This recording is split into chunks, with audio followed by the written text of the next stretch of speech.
17 and 18 is further corroborated by the fact that this number is significant throughout the Book of Mormon in judicial and testimonial contexts. Isn't that fascinating how it ties in? The number of the gold plates of ether was 24, and this is repeatedly mentioned in Mosiah 8:9, Alma 37:21, Ether 1:2. These plates were seen as a testimony, according to Mosiah 8:9. They were seen as a testimony of the judgments of God upon the people, Alma 37:30. And their contents were brought to light, the word Urim is light, by the use of interpreters, Mosiah 28:13 through 16, and Alma 37:21 through 25.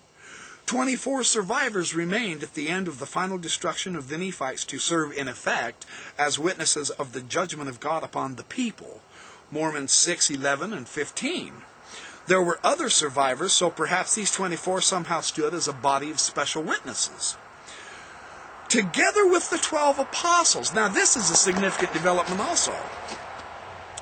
Together with the 12 apostles, we're told that the 12 Nephite disciples will act as final judges of the world. 3 Nephi 27:27. For a total of 24. So this is interesting how he ties in this number 12, which is in our very first major vision of Lehi, in the first chapter of the Book of Mormon. This number 12 is placed within the context of a judicial and a testimonial construct. And we don't find it just once. We find it throughout the record of the Book of Mormon. And I've got a source that I want to share with you that I don't think any other LDS scholar has ever elaborated on or utilized, and I want to share this, and then I'll get to Brandt's really cool insight onto this Council of the Gods that Lehi saw.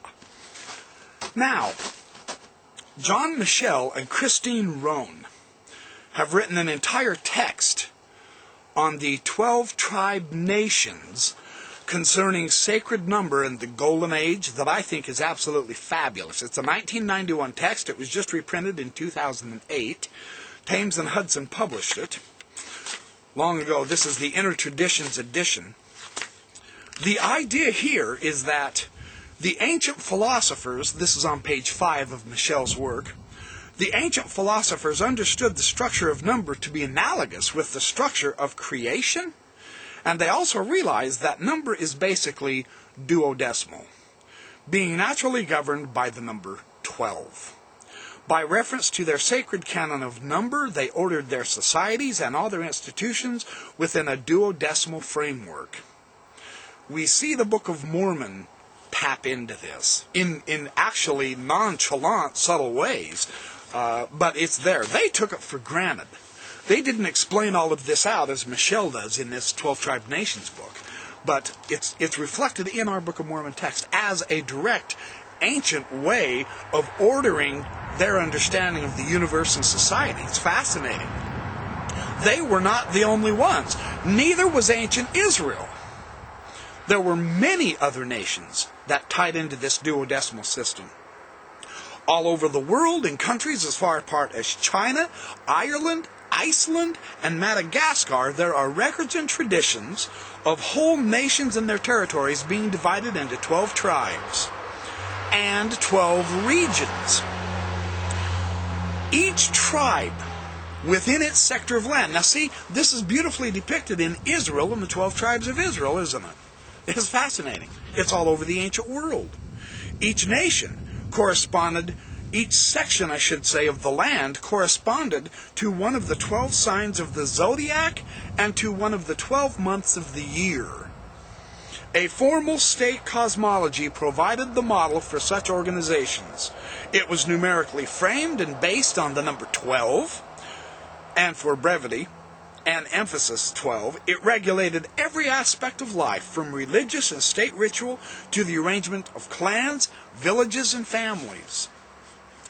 Together they formed a zodiac wheel, at the hub of which was a sacred mountain or a mound or an acropolis rock that represented the pole of their universe. Around it lay the national sanctuary, symbolically designed as an image of paradise. And here's where the 12 tribes came together every year for ceremonies and festivals under a high king whose authority was equivalent to that of the sun as the ruler of the heavens.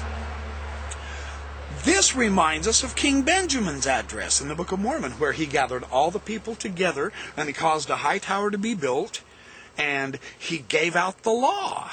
He was the king giving out the law.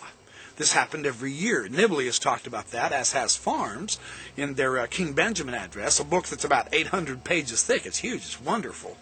There's dozens of chapters, and I'll have a chance to get into a lot of that material. The foundation plan of these 12 tribe societies was a symbolic chart of the heavens, divided into 12 sectors that were named after 12 constellations and governed by 12 principal gods. This is precisely what Lehi saw in his first vision in that Council of the Heavens, isn't it? Fascinating. It occurs in the earliest traditions and histories of virtually every nation.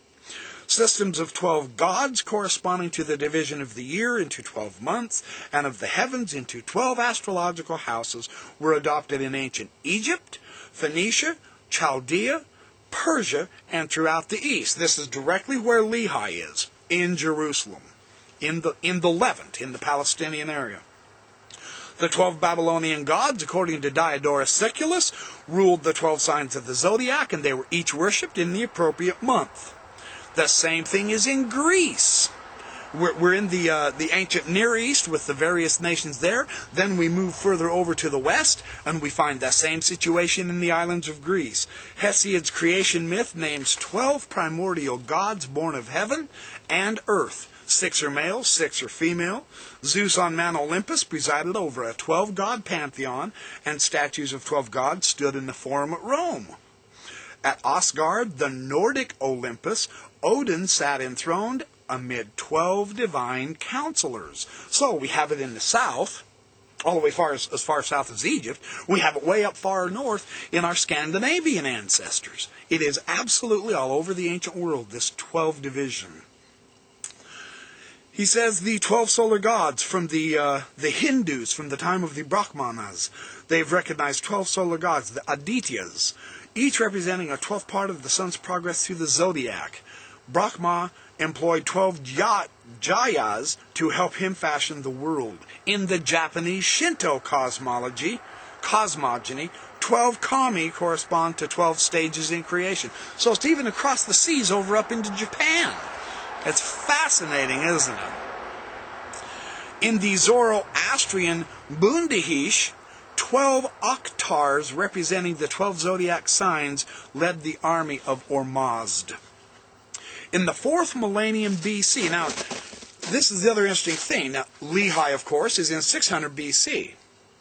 But we go back in time. Now this shows you how some of the unchanging principles of the ancient world are found in the Book of Mormon as well. Even as late as 600 BC, we can take this situation, this tie-in between the heavens and the earth, back to the 4th millennium BC. He says this on page 11. The Sumerians knew the 12-sign zodiac and a 360-degree wheel, and they made a 12-part division of their territory. The old Vedic kings were advised by a court of 12 nobles whose houses were visited during their 12-day period of consecration, and in Tibet, the Dalai Lama ruled through a circular council of 12 elders. In the great days of Israel, 12 princes administered the 12-tribe kingdom of King Solomon. The 12-fold structure of theologies, calendars, societies, and landscapes extended both to myth and music. Traditional tales of the countryside were woven into a 12-part mythical cycle, exemplified by the 12 exploits of Gilgamesh, the 12 labors of Hercules, the 12 stages in the story of Samson, and the 12 adventuring knights of King Arthur. Even King Arthur and the Knights of the Round Table. That round table represented the zodiac.